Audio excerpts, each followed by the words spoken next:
Welcome to Kankakee Podcast, where we talk about the people and the place of Kankakee County. I'm Drew Razor, and today we are joined by Adelynn McBurnie. Hi. Hey, how's it going? Good. Well, thank you for coming to our, wonderful studio that we have built. You're the first person on the new studio. Okay. Yeah, it's not done. I mean, we got some lights, we got a plant here or there, but we're working on it. What's the plan? I don't really know. Is there one? I have this vision. Have you ever seen David Dobrik's podcast? No. So it's this look of I don't support David Dobrik. No, I don't either. It's the format of his podcast. Yeah, no, I don't. Yeah, no, frick him, not a fan. Yeah, no. But it's the desk. So he sits at a desk. Okay. And then the guests have like chairs and couches that they sit in. What's his name? David hit his eye. Oh, Jeff. Jeff does that. Yes, exactly. Yeah, okay. That kind of form. I think about that just because, but I don't want to come off of like, I'm the host, and like they're like lower than me, literally lower than me. Yeah. So we're brainstorming, but we want to get some like shelves up, but they're like these are curtains. I kind of like it though because then like have you watched Bad Friends? It's the best podcast of all time. With Andrew Santino. Yes. So they both have a desk, but I like that it's like. It's like open like that? Yeah. Right, yeah. I agree. I think it would look nice. Yeah. Let's spice it up. We used to do like the 2-desk format, but it gave to like, well, we were in like a white room. So it gave like severance, like we come and do our thing and like awkwardly leave. So we're trying to make it more chill, more cozy. Right, more cozy, less like, because like we don't try to be super edgy. I don't know, like we don't need to be in like a super professional setting. We need to be more just like chill vibe, that kind of thing. Yeah. Let's get to some of the main business. Okay. Not the reason, but like one of the reasons you're here. Yeah. You are arguably one of the best hairstylists in town. Thank you. Yes, you've cut my hair. You've done my fiance's hair plenty of times. Only once. Came back. And that's okay. I had a perfect like Disney Prince cut. It was nice. I looked handsome. So she gave me a middle part. I've never had a middle part before, but Did I? Yeah, you did. I had like my little bangs and stuff kind of going. I loved it because I'd always wanted one. And that was my vision, or did you ask? You said when I got there, you were cutting it. You're like, yeah, I only ever cut women's hair, and I was like, you're like women's and my dad's, which your dad's hair is a lot different than mine. Well, I cut my dad's hair for the first time since COVID last week. Really? Yeah. Did it go okay? Yeah, I think. Good. I didn't know what to expect. It was just at the point where my hair was such a mop on my head where I was like, cut it. You can buzz it. I don't care. Yeah. But no, I liked it a lot. Okay.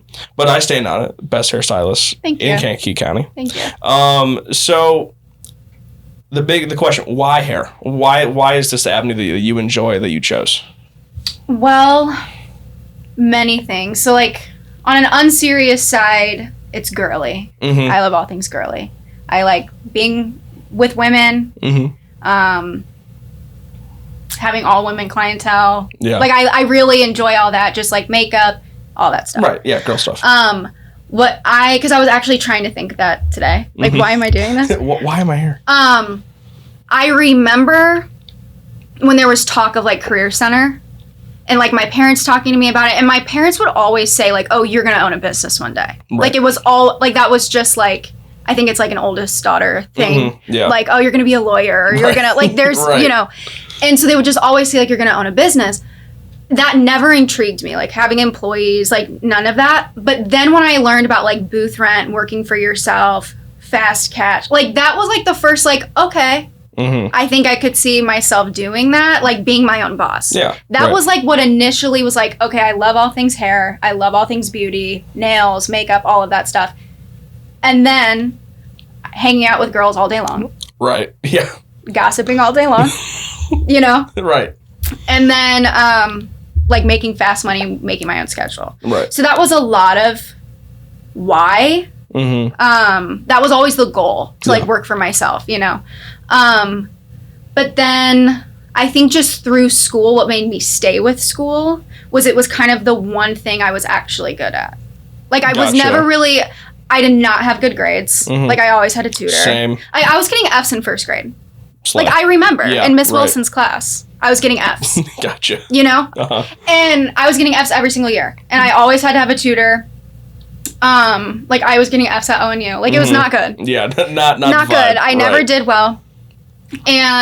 But cosmetology school, I always did really, really well. Like with the tests and with all that stuff. So obviously when you're good at something, it's more intriguing to you. Yeah, right. So it was just a little bit of that. Like, I genuinely don't know what else I could do. Mm-hmm. I get you. Where I enjoy it and it's good money. Right. Like, yeah. And it comes naturally kind of at the same time.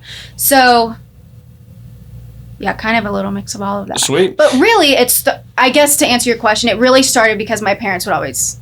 Like, they were always like, you're going to work for yourself, or you're going to have a business, you're going to be your own boss. Right. They kind of like spoke it into fruition. They kind of did, yeah. Where that's like, was like, okay, I kind of identified with that. Yeah. A little bit. And I think a lot of that has to do with your confidence, too. Like, you're a very confident person, so it's like, get out there and run that shit. Yeah. I get that a lot, and I was actually talking to this girl earlier this week. I was doing her hair, but I also work with her, with the, and she was saying, like, oh, you come off like you have just everything together. You're super confident. I feel very much the opposite. Yeah.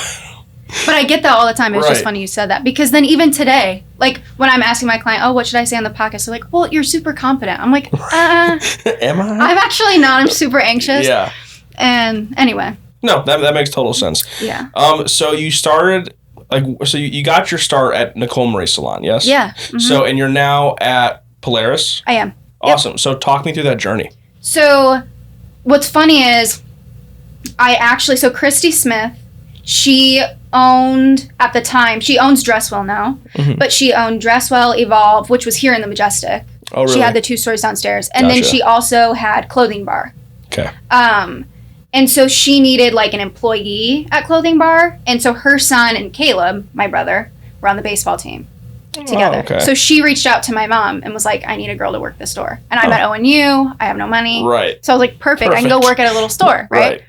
And then when I walked in, that's when I saw the other half of the business was a salon. So it started off as 2 businesses in one business. Oh, okay. So half the building was a boutique and the other half was the salon. I didn't know that. That's cool. Yeah. Yeah. So I started working with the store. And I only did that a few months. And I really enjoyed it. But it was like I had gone to cosmetology school. Like, and I was taking a break because of COVID and all that. It kind of ruined, me getting into a salon and whatnot. So I was just going to Olivet and doing my thing. But when I was at the boutique, there'd be times where, because Nicole, she had a dry bar and whatnot. I don't really know how to describe it. But there were like times where like they needed help or whatever. And since I had gone to school, I would just like jump in, shampoo someone's hair or curl someone's hair super quick if the store was slow or whatnot. Yeah. And then there was just really one day where Nicole was like, Addie, like you're hired. And I was like, okay. So I was just, So I was working on both sides. And then it just made more sense for me to fully switch over. Because I was licensed and it's kind of what I wanted to do anyway. So I worked the boutique November 2020 to like February of 21. Gotcha. And then from February up until April, I was at Polaris Salon. Okay. So you went from Polaris to Polaris. Yeah. Is there a big difference in salons? Is it a location thing? Is it you have more of a space thing? Like what? Like, I guess why move from one space to another? Yeah, that's a good question. A lot of it. So I found out about Polaris 2 years ago because Erica, the owner, was hosting a Bellamy extension class so I could get certified in extensions. Yeah. So that was like the first time I ever even heard of Erica or anything like that, and I just loved it. Which Erica's the owner of Polaris? She is. Okay. Yep, Erica Billingsley. So she hosted the class, and so I went, and that's kind of when I met her and the other girls that worked there.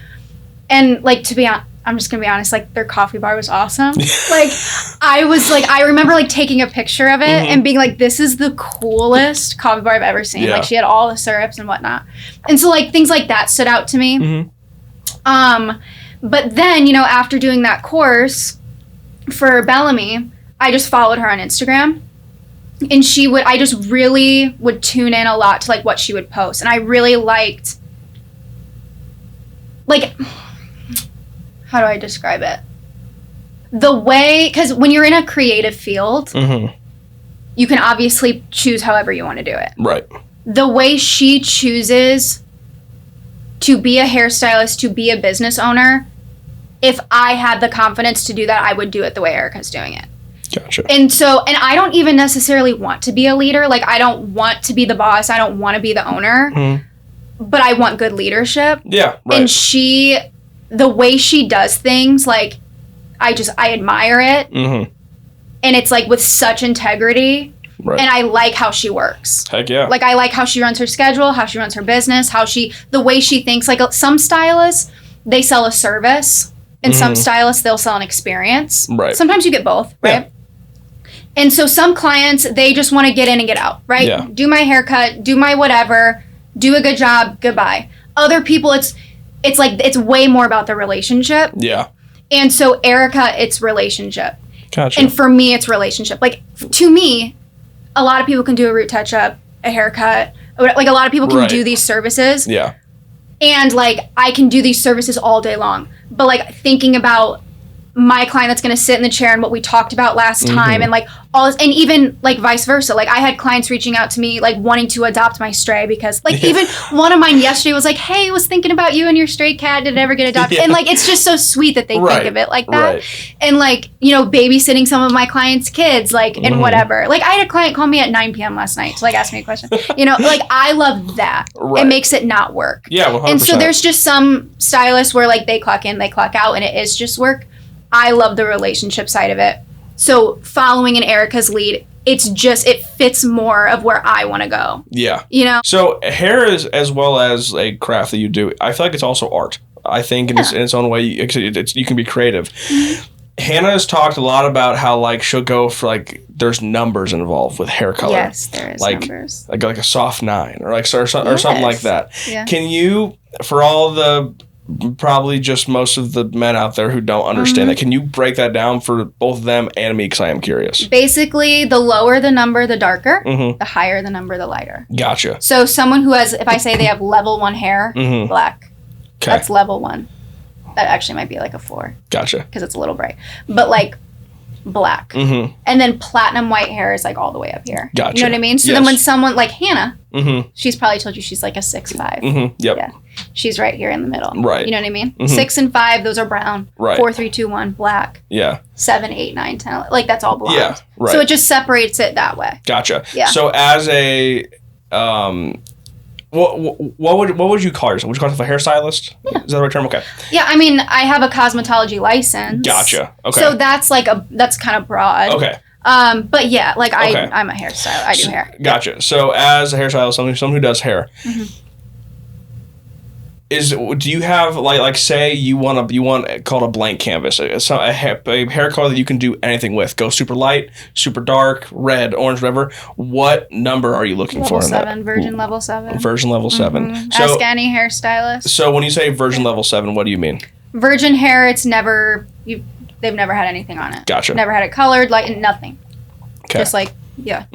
Cool. Have you ever ran into struggles where somebody wants something that their hair maybe can't achieve? Yes. Yeah. And I guess how would you work around that? If like someone has like number 1 black hair and they want platinum white, is there a way that you can work them to that color, or is it just kind of like, hey, your hair's too dark, we need to try something else?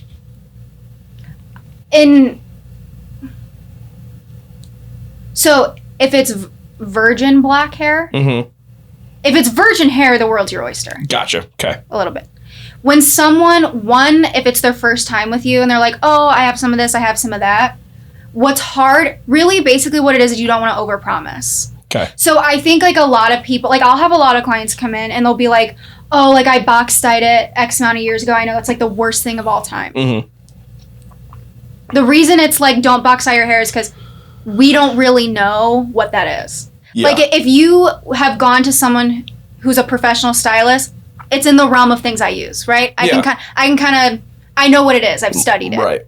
When it's just like, oh, I used this box color one time or whatever, it's like, I don't really know how long did it sit. I don't know what type of developer it is.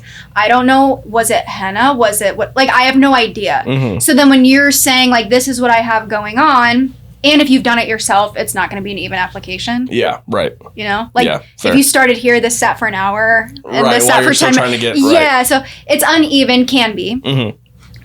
So then when, like, you know, you have all this history that I don't really know about, and then you have this goal. I have color on my fingers. You have all this goal, or you have this goal.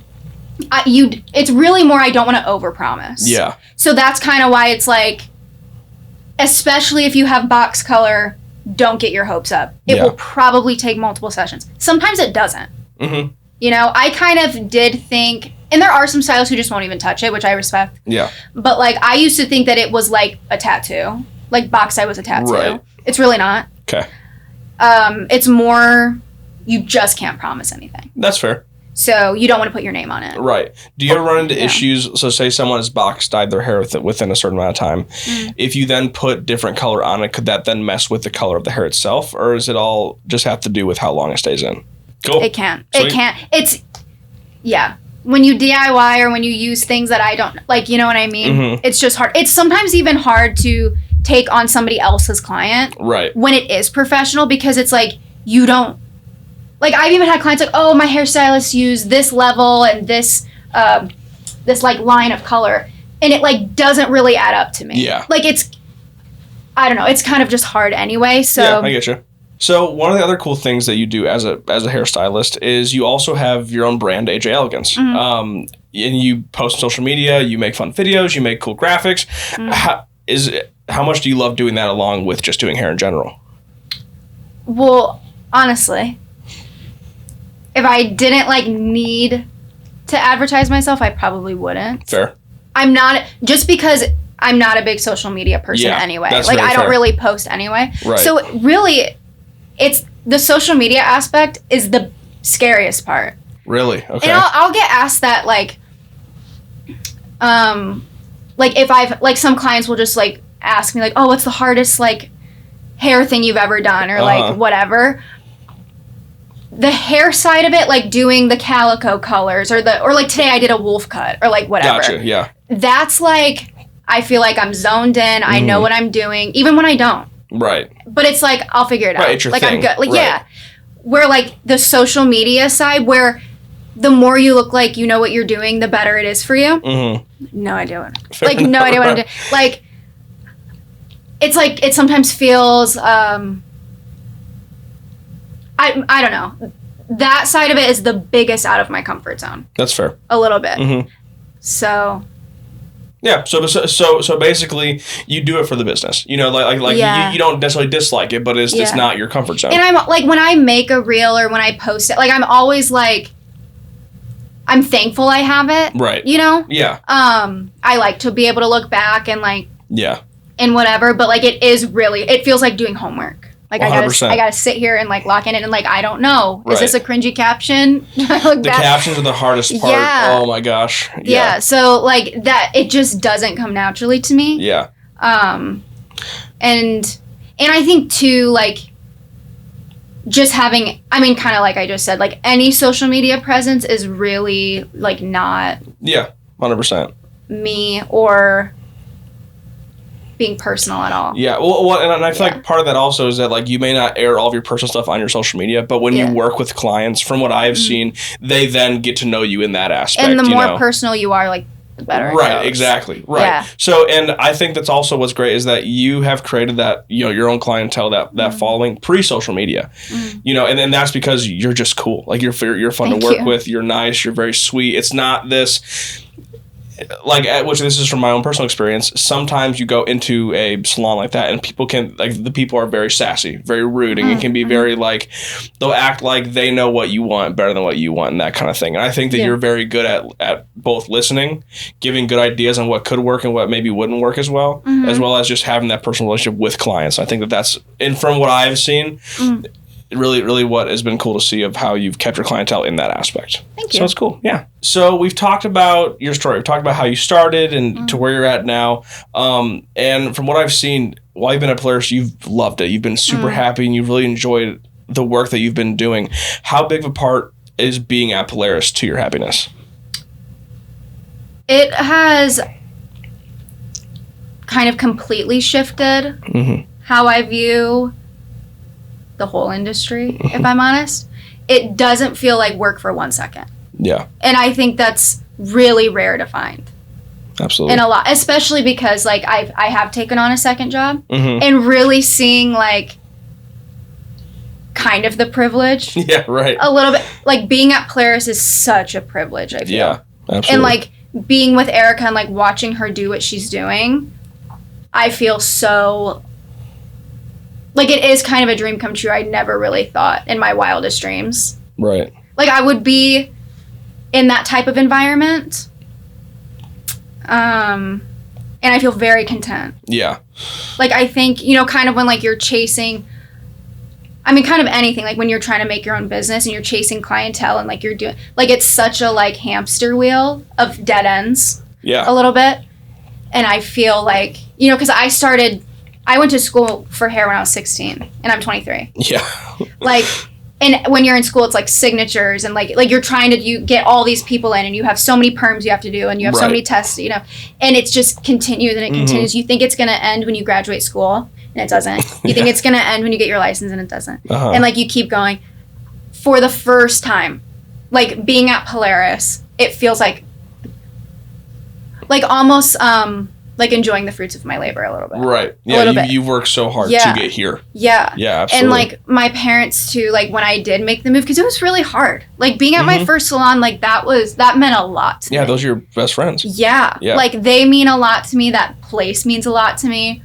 And it was really hard to like have to grow out of it a little bit and make that choice.